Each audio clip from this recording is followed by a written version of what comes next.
చారుకేశ లక్ష్మి గురించి విహారీకి గొప్పగా చెప్తూ, అల్లుడు, లక్ష్మిని నువ్వు భార్య అని ఎప్పుడు ఎవరికి ఎక్కడ చెప్పకపోయినా తను మాత్రం నీకు వచ్చిన ప్రతి కష్టంలో కూడా నీకు తోడుగా ఉంటూ నీ పక్కనే ఉంటూ నిన్ను గెలిపిస్తూనే ఉంది అని చెప్పి అంటూ ఉంటే, అవును మావయ్య, నువ్వు చెప్పింది నిజమే. లక్ష్మి నాకు వచ్చిన ప్రతి కష్టంలో కూడా నాకు అండగా ఉంది. కానీ నేనే లక్ష్మికి ఇప్పటి వరకు ఏమీ చేయలేకపోయాను. తను నా భార్య అన్న విషయాన్ని ఎవరికి చెప్పలేకపోయాను. ఎప్పుడు కూడా నేను నా స్వార్థమే చూసుకున్నాను. నా కుటుంబం, నా వాళ్ళు బాధపడకూడదని చెప్పి నేను లక్ష్మిని దూరం పెడుతూనే వచ్చాను. కానీ తను మాత్రం నా ఇంట్లో వాళ్ళు అన్న మాటలన్నీ కూడా ఎంతో మౌనంగా భరిస్తూ, ఆఖరికి వాళ్ళు ఇంటి నుండి గెంటేసినా కూడా మౌనంగా ఇంటి నుండి వెళ్ళిపోయిందే తప్ప నన్ను కానీ నా ఇంట్లో వాళ్ళని కానీ ఒక్క మాట కూడా అనలేదు అని చెప్పి విహారీ ఎంతగానో బాధపడుతూ, 100 కోట్ల విషయంలో కూడా అందరూ లక్ష్మిని ఎన్నో మాటలు అన్నారు. అటువంటి లక్ష్మికి ఇప్పుడే న్యాయం చేస్తాను మావయ్య. ఇన్ని రోజులు నేను ఏ నిజాన్ని అయితే అందరి దగ్గర దాచిపెట్టానో ఆ నిజాన్ని అందరి ముందు బయట పెడతాను అని చెప్పి విహారీ అంటూ ఉంటాడు. ఇక దాంతో, నువ్వు తీసుకుంది సరైన నిర్ణయం అల్లుడు. ఇప్పుడు వెళ్ళి ఇంట్లో అందరికీ నిజం చెప్పేశాయని చారుకేశ అంటూ ఉంటాడు. ఇక దాంతో లక్ష్మి, వద్దండి, మీ భార్య కేవలం సహస్ర అమ్మగారు మాత్రమే, నేను మీ భార్యని కాదు అని చెప్పి లక్ష్మి అంటూ ఉంటుంది. ఇక దాంతో విహారీ, లేదు లక్ష్మి, ఈ జన్మకు నువ్వే నా భార్యవి. సహస్ర ఎప్పటికీ నా భార్య కాలేదు. నీ దగ్గర ఇంకొక విషయాన్ని కూడా ఇన్ని రోజులు నేను దాచిపెట్టాను. ఆ రోజు నేను సహస్ర మెడలో 3 ముళ్ళు వేయలేదు, కేవలం 2 ముళ్ళు మాత్రమే వేశాను. మరి అటువంటప్పుడు సహస్ర నా భార్య ఎలా అవుతుంది? వేద మంత్రాల సాక్షిగా నేను తాళి కట్టింది నీ మెడలోనే.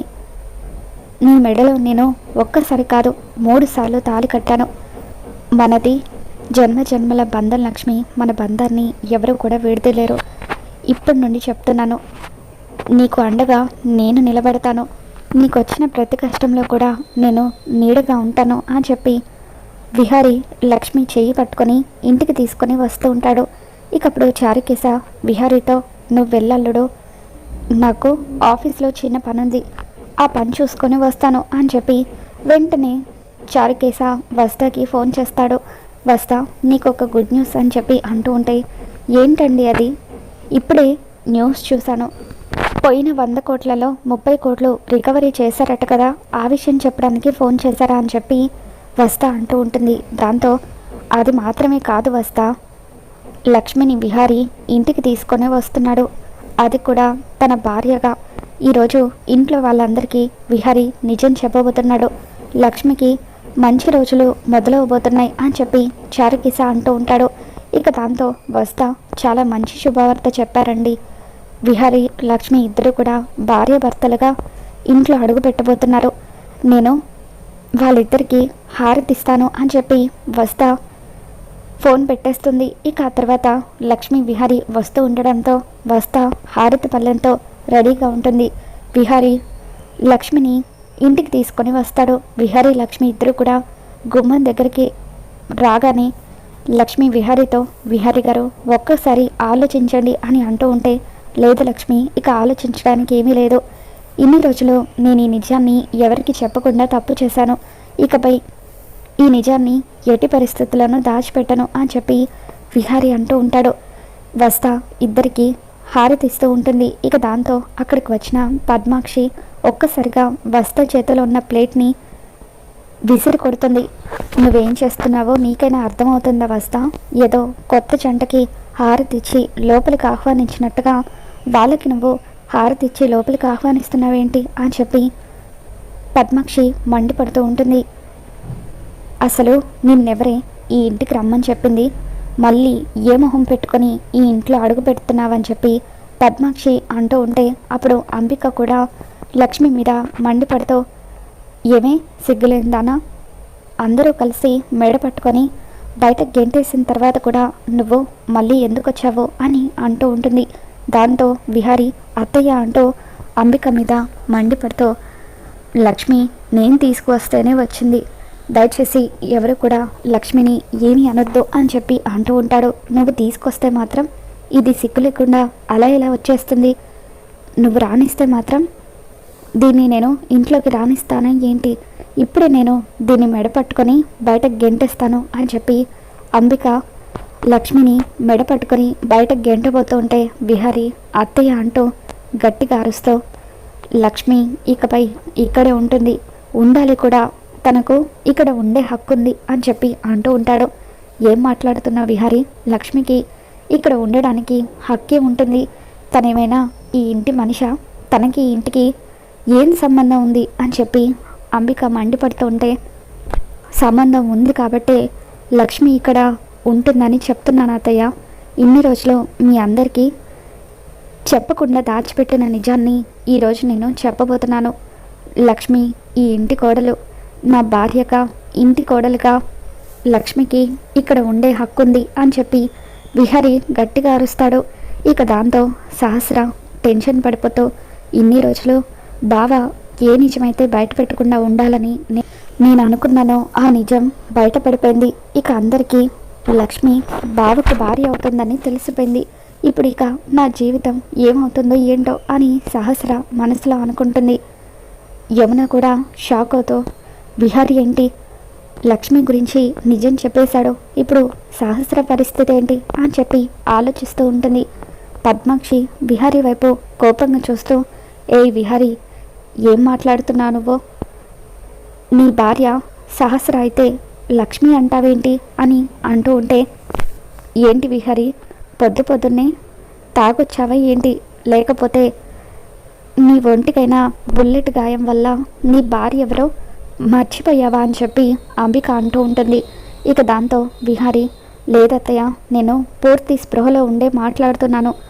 లక్ష్మియే నా భార్య, సహస్ర నా భార్య కాదు అని చెప్పి ఏడాది క్రితమే నేను లక్ష్మి మెడలో తాళి కట్టాను. కావాలంటే ఈ ఫోటో చూడండి అంటూ తన ఫోన్లో లక్ష్మి విహారీల పెళ్లి ఫోటోని విహారీ చూపిస్తూ ఉంటాడు.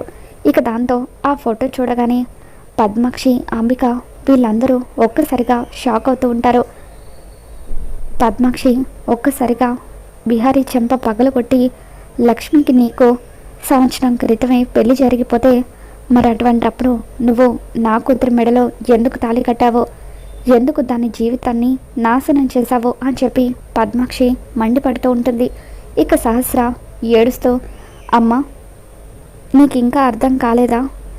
ఇది నా బావని వలలో వేసుకొని ఎప్పుడో బావని పెళ్లి చేసుకొని సైలెంట్గా ఈ ఇంట్లో తిష్ట వేసింది.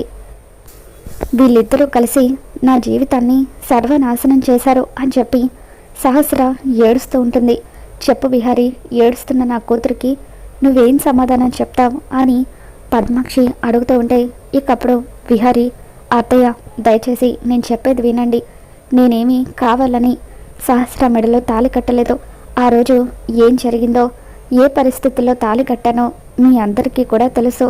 అయినా ఎన్నోసార్లు లక్ష్మి నా భార్య అన్న విషయాన్ని నేను ఇంట్లో అందరికీ చెప్పాలనుకున్నాను. కానీ చెప్పాలనుకున్న ప్రతిసారి ఏదో ఒకటి అడ్డొస్తూనే ఉంది. నేను సహస్ర మెడలో తాళి కట్టకపోవడానికి కూడా కారణం ఇదే. ఎన్నోసార్లు నేను పెళ్ళిని ఆపేశాను, కానీ సహస్ర చావు బతుకుల మధ్య ఉందని తప్పనిసరి పరిస్థితుల్లో తన మెడలో తాళి కట్టాను. తాళైతే కట్టాను, కానీ తన మెడలో 3 ముళ్ళు వేయలేదు, కేవలం 2 ముళ్ళు మాత్రమే వేశాను అని చెప్పి విహారీ అంటూ ఉంటాడు.